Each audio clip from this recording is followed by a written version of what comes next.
Jumpa lagi dalam acara Weekend Talk Show KPPN Gunung Sitoli edisi ke-26.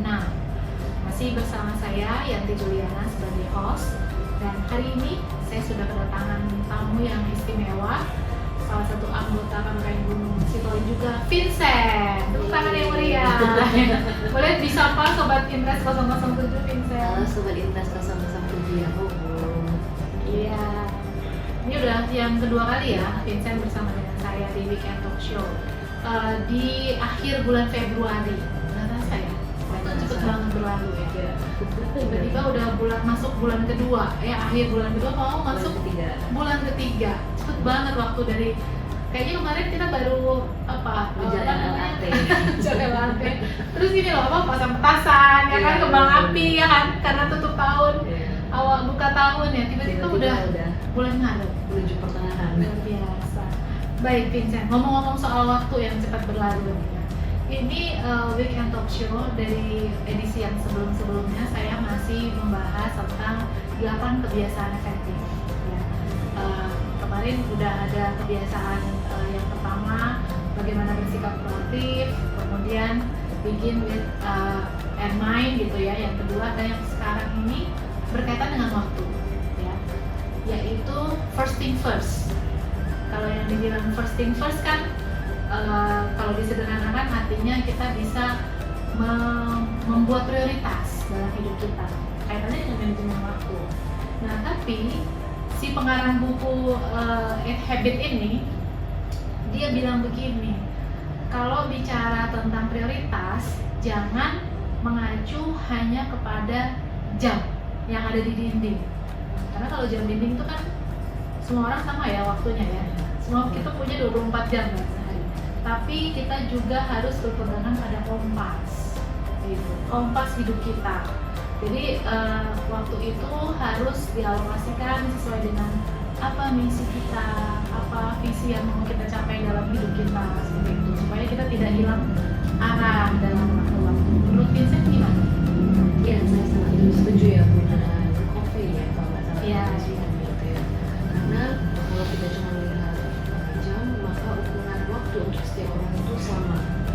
Sedangkan kehidupan orang, kejadian dalam hidupnya berbeda-beda gitu ya. Sehingga setiap orang seharusnya punya ukurannya sendiri dengan tujuan hidupnya seperti apa. Sehingga dia tidak harus merasa bersaing dengan orang lain, tapi dia memiliki waktunya sendiri, jalan hidupnya sendiri.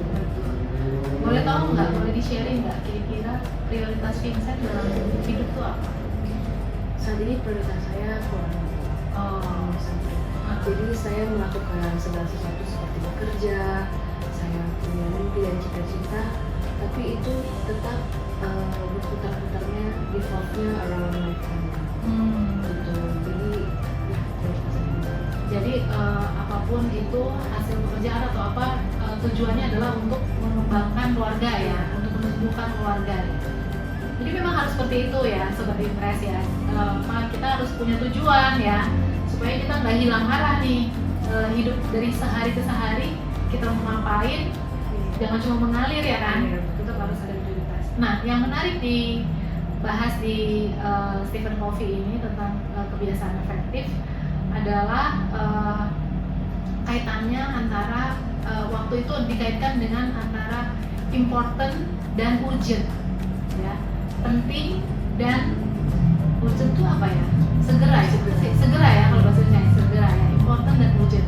Nah dia bilang gini, kalau important itu dari internal kita, dorongannya, yaitu kaitannya dengan misi kita apa, tujuan kita dalam hidup apa, decision kita apa gitu kan, direction kita mau kemana gitu kan, arah tujuan hidup kita mau kemana. Tapi kalau urgent itu dorongannya dari luar ya, hal-hal yang memerlukan perhatian kita ya, mungkin distraction gitu ya, hal-hal yang memerlukan respon kita, kondisi ya, situasi urgent itu ditentukan dari kondisi di sekitar kita, jadi bukan dari diri kita gitu. Nah dia punya matriks tuh namanya kuadran ya, ada kuadran 1, 2, 3, 4 ya, teman-teman mungkin udah pernah tahu belum kuadran matriks time management ya. Ada important, sebelah sini, kemudian di sini urgent ya. Berarti yang di kuadran 1 ini adalah yang important dan urgent ya. Kemudian yang di sini important but not urgent ya, tapi tidak penting. Yang di sini urgent tapi tidak important ya. Yang di sini tidak important dan tidak urgent ya. Jadi ada kuadran 1, kuadran 2 ya sini. 2, 3 dan 4 ya. Itu terbalik ya. Ya gitu. 1, 2, 3 dan 4. Nah, menurut Vincent, kira-kira biasanya kamu lebih banyak didorong oleh kuadran yang mana nih, kegiatan-kegiatan? Jadi kita katanya gini, setiap hari itu harus kita bisa meletakkan tugas-tugas kita itu ada di kuadran mana sebelum kita mengeksekusinya gitu. Nah biasanya Vincent memulai hari itu lebih memprioritaskan yang ada di kuadran mana tuh? Secara logika pasti harus kuadran pertama ya, urgent dan important gitu. Contohnya kan misalnya ada deadline yang mungkin dalam 3 hari harus sudah dikumpulkan atau di-submit gitu lah ya. Kemudian misalkan anak sakit, paling penting itu sangat urgent dan sangat important. Tapi menurut saya kalau kita terus hidup dalam kondisi dimana kita mengerjakan segala sesuatu yang urgent dari itu kan kayak stressful gitu. Iya betul. Soalnya urgent kan bukan seperti dijelaskan tadi, urgent itu bukan sesuatu bawaan dari diri kita sendiri, tapi kondisi yang memaksakan kita gitu. Nah makanya saya juga dikala saya tidak harus mengerjakan yang urgent, ketika misalnya agak santai, saya beralih ke kuadran yang selanjutnya, yaitu yang important but not urgent. Misalnya merencanakan kerjaan saya, karena kan ada aja kerjaan yang sebenarnya kita sudah mengetahui nanti akan deadline kapan. Iya betul. Direncanakan gitu. Apalagi kalau itu kerjaan itu berkaitan dengan orang lain gitu. Jadi yang berhubungan dengan orang lain saya selesaikan dulu gitu. Soalnya nanti takutnya orangnya cuti atau apa susah diganggu gitu. Kemudian yang kedua mungkin seperti merencanakan makanan anak saya Bu. Itu kan juga sangat penting, tapi tidak harus sekali makan. Kemudian mungkin mempersiapkan hal-hal yang ingin saya capai secara pribadi. Secara pribadi mungkin kalau saya belum punya anak, hal itu bisa menjadi sesuatu yang important dan urgent. Tapi karena saat ini saya sudah punya keluarga dan anak saya masih kecil, saya tetap menganggap itu sebagai yang important, tapi mungkin tidak urgent dulu gitu. Tapi saya tetap bercita-cita, tetap mempersiapkan diri. Siapa tahu suatu saat nanti saya siap untuk mencapai itu. Saya sudah ada mempersiapkan diri lah. Berarti jauh-jauh hari ya? Iya. Iya. Memang ini dikaitkan juga dengan tipe manusia, Vincent. Kuadran ini ya. Jadi katanya orang yang ada di kuadran 1 itu adalah orang yang cenderung menunda-nunda, procrastination ya, kayak gitu ya, procrastination. Orang yang menunda-nunda pekerjaan, makanya dia selalu dalam situasi urgent, ya kan?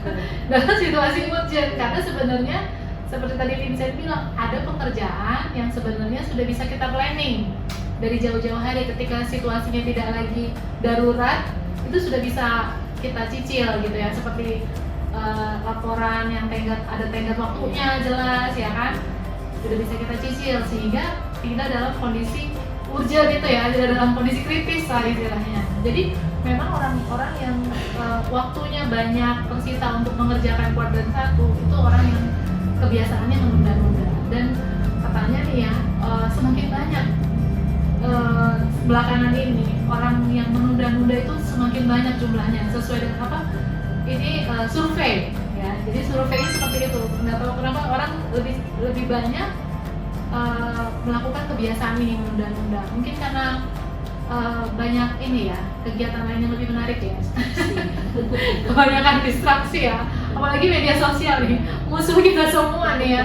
Sehingga kayaknya lebih enak menghabiskan waktu sebentar ya, scrolling sebentar ya, 1 menit jadi 5 menit, 5 menit jadi 1 jam tiba-tiba. Nah itu. Nah untuk yang di kuadran ketiga ya, dibicara yang di bawahnya, kuadran ketiga itu adalah orang yang eh, apa ya tadi, tidak penting tapi urgent ya.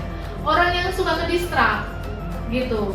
Jadi ya itu ya, apa namanya, misalnya sebenarnya nggak penting-penting amat gitu, tapi dia banyak meluangkan waktu untuk itu. Misalnya jawab telepon, habis itu ngobrol lama-lama, ya kan.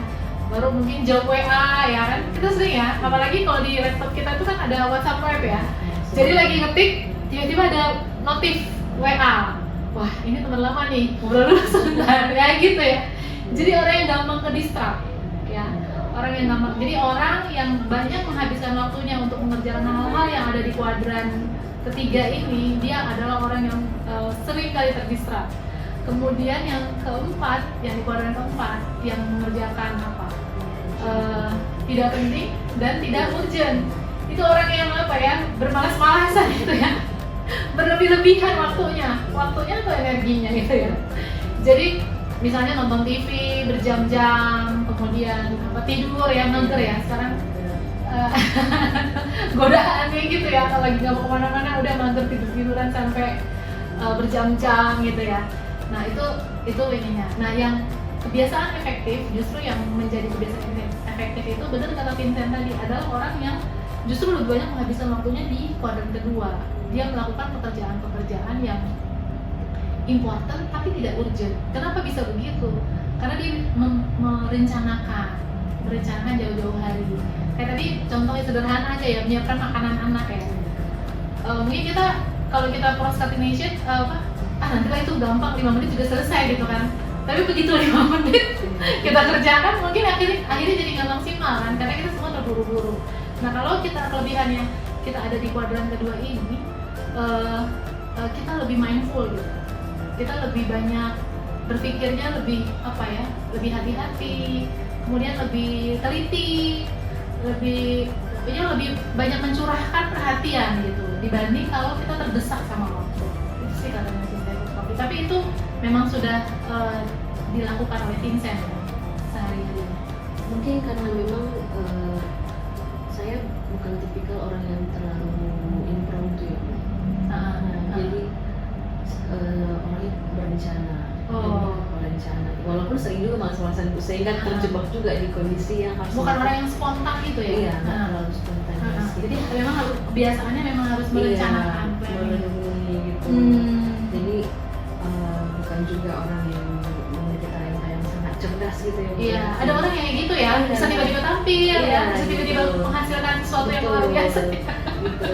Nah itu kan ya nggak apa-apa. Talenta itu kebetulan saya sepertinya orang yang harus memenuhi dan merencanakan, ya saya menikmati itu dengan menjadi seorang perencana gitu. Jadi saya kalau saya nggak terlalu merencanakan, hasilnya tidak terlalu bagus. Biasanya kalau itu kan yang memang maksudnya kita fokus ke situ. Pernah nggak Vincent punya kendala untuk selalu bisa seperti itu? Ada nggak kesulitannya?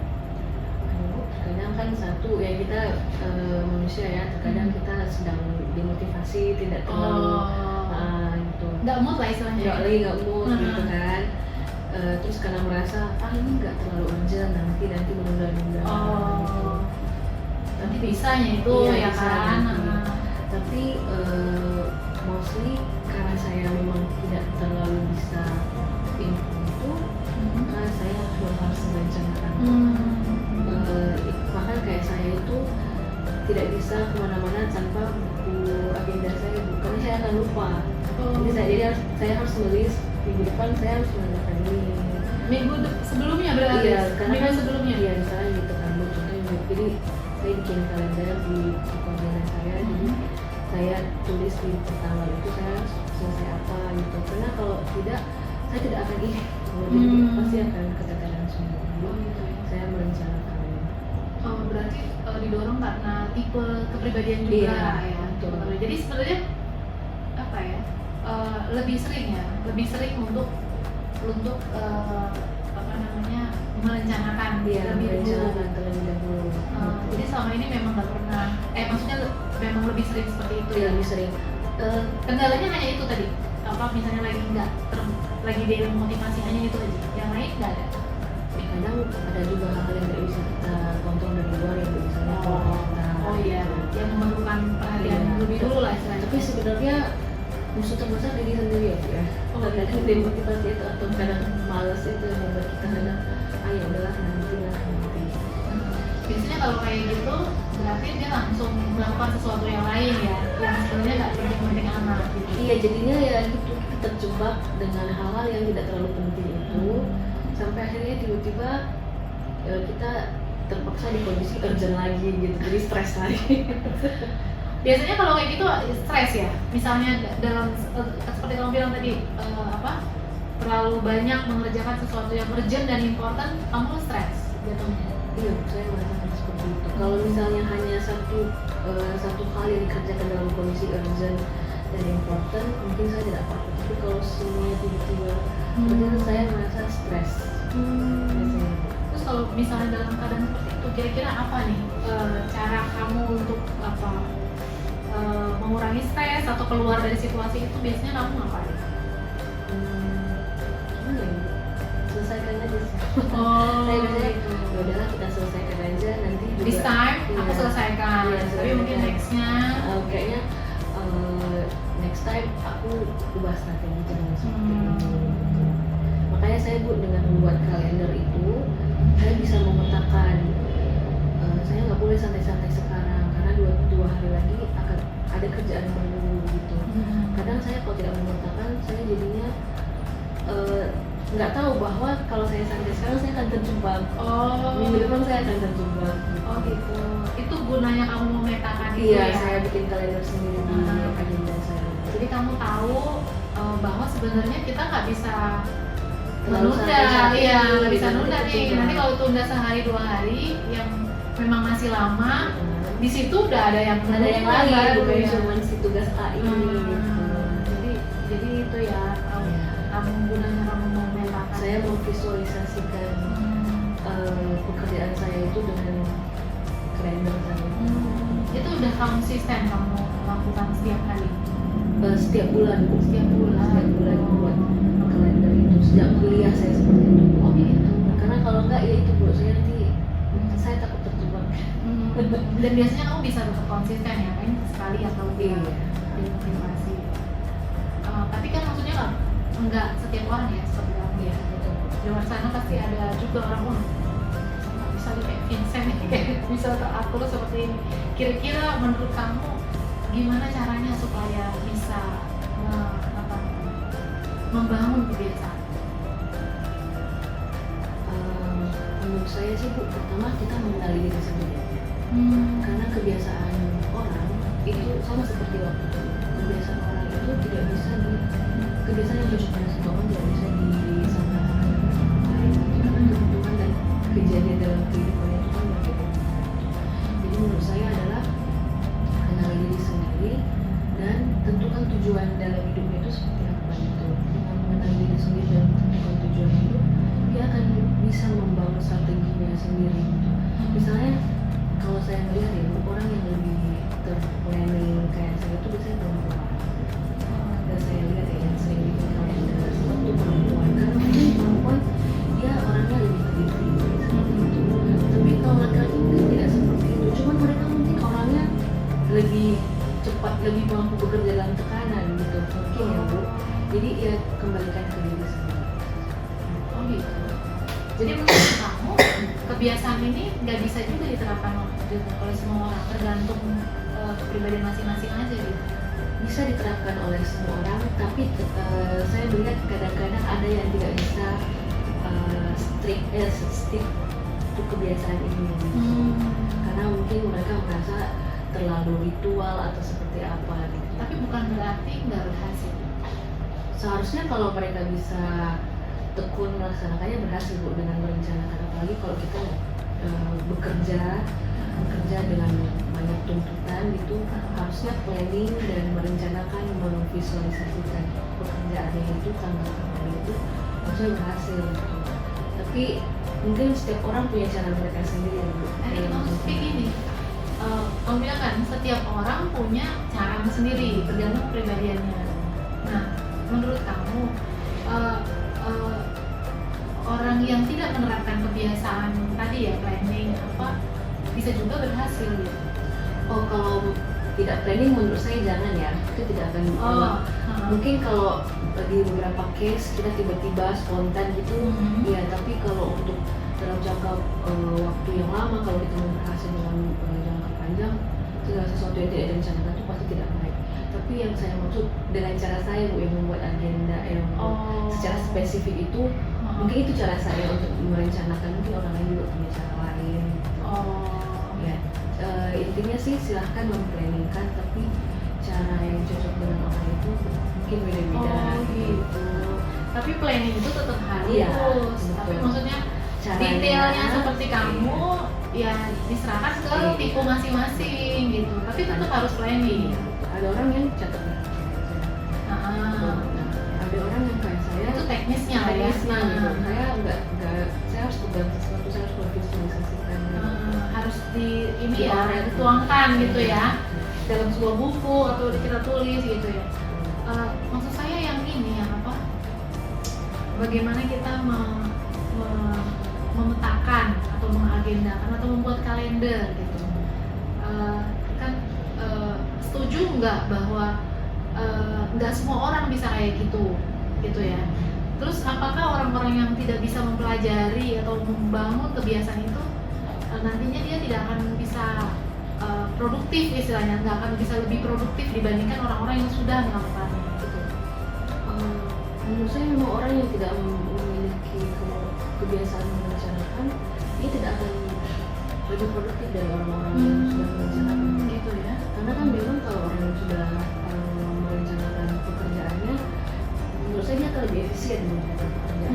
Dia tidak jadi kerasa busuk gitu, tapi ketika orang sudah merencanakan, dia sudah memikirkan, oh seperti saya harus melakukan ini, dia lebih efisien dan pekerjaan juga lebih selesai, lebih cepat selesai. Kemudian dia bisa segera mengerjakan pekerjaan yang lebih produktif gitu. Dibanding orang yang tidak merencanakan gitu, sehingga ketika dia harus mengerjakan sesuatu, apalagi kalau ditambah dengan stres karena dalam kondisi urgent dan important itu, misalnya dia tidak akan lebih banyak menyelesaikan pekerjaan dibanding orang-orang yang sudah terplan. Berarti kegiatan planning ini nggak bisa ya kita kaitkan, karena bukan tipe saya tuh cautious, maksudnya berhati-hati merencanakan sesuatu. Saya tuh orang yang spontaneous gitu ya, yang gampang lah itu nanti 1 jam sebelum saya udah siap pasti. Nah gitu ya. Ada orang yang kayak gitu kan, misalnya itu saya nggak bisa tuh jauh-jauh hari mempelajari latihan atau apa atau memperhatikan ini, pokoknya detail gitu, nggak bisa. Itu nggak bisa kayak gitu ya. Itu memang sekali 2 kali bisa beruntung ya, out of luck gitu ya. Out of luck bisa sih. Tapi kita membicarakan in the long run, kesuksesan dalam jangka panjang, dia nggak akan bisa bertahan. Mencapai tujuan hidup lah istilahnya. Betul. Bisa deh, kayak kita juga kan kadang-kadang spontaneous kan, disuruh ayo take video, ayo syuting, bisa gitu kan.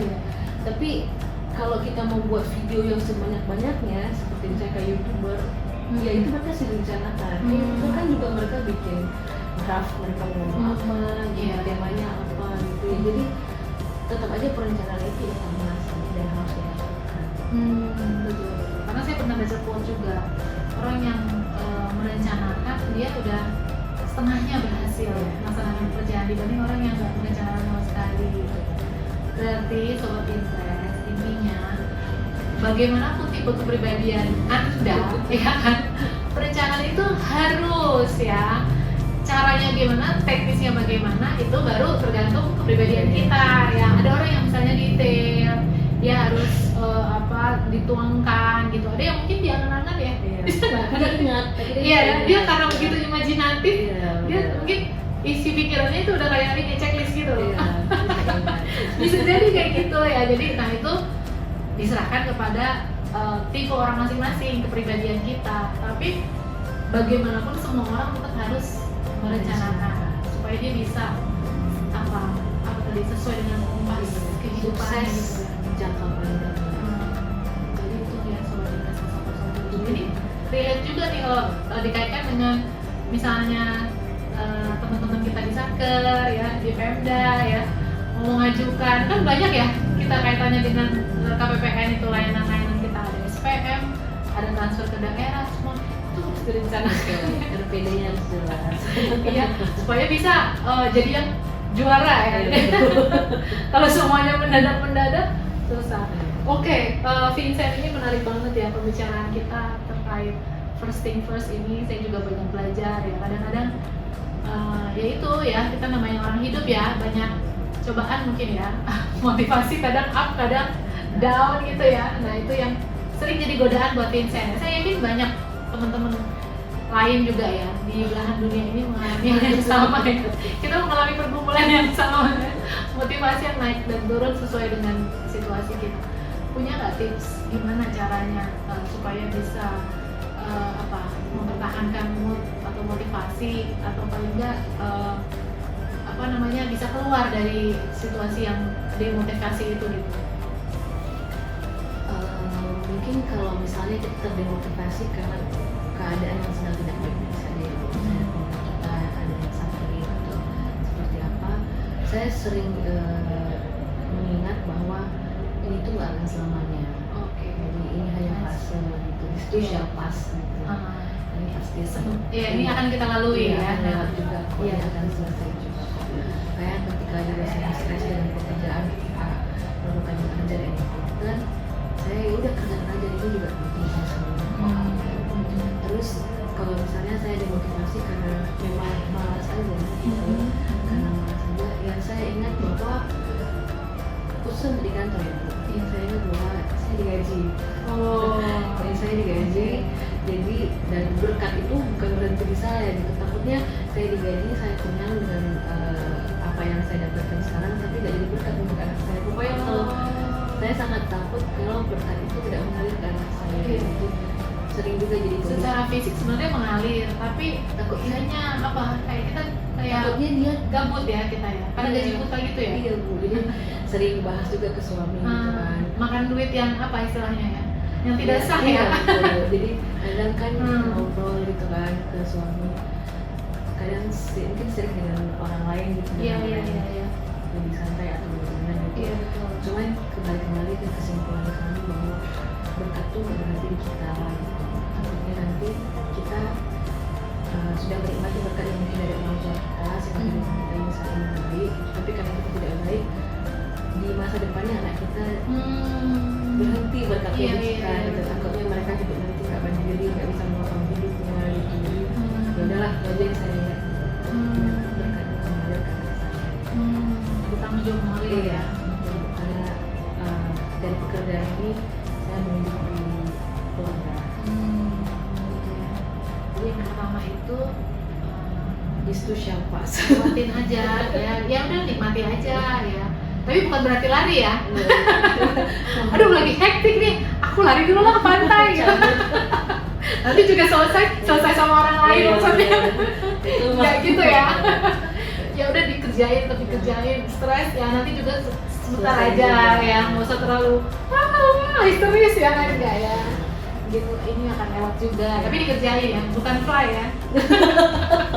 Fly bahkan ada gitu ya, respon orang menghadap masalah, ada yang sembunyi, ada yang fly, dia terbang, nggak pelari pokoknya, enggak ya. Nah ini nikmati aja pasti akan selesai. Yang kedua ini rohani sebetulnya ya.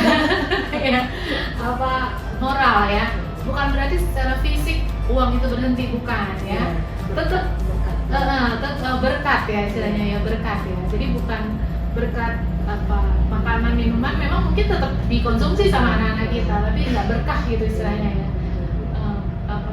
Ya itulah ya, ada ya gitu ya. Saya paham.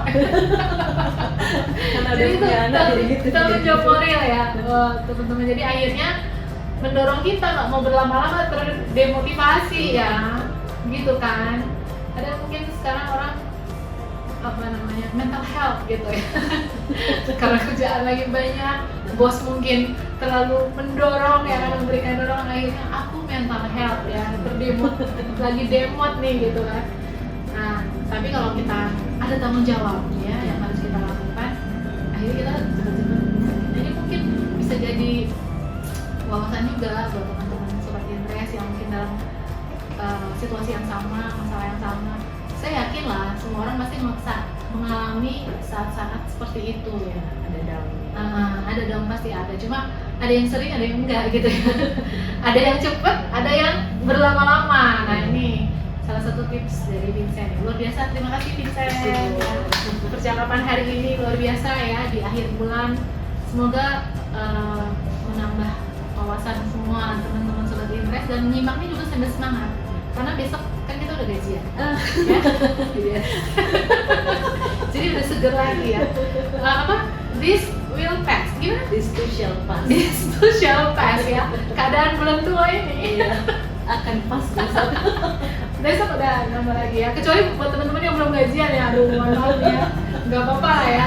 Nanti juga akan lewat kok. Akan gajian juga ya. Oke, terima kasih banyak Vincent ya untuk bincang-bincangnya hari ini. Semoga perbincangan kita hari ini bisa bermanfaat buat seluruh sobat interest 007 dimanapun berada. Terima kasih yang sudah menyimak. Sampai jumpa di Weekend Talk Show KPPN Gunung Sitoli edisi berikutnya. Yahoo! Oke, terima kasih Vincent.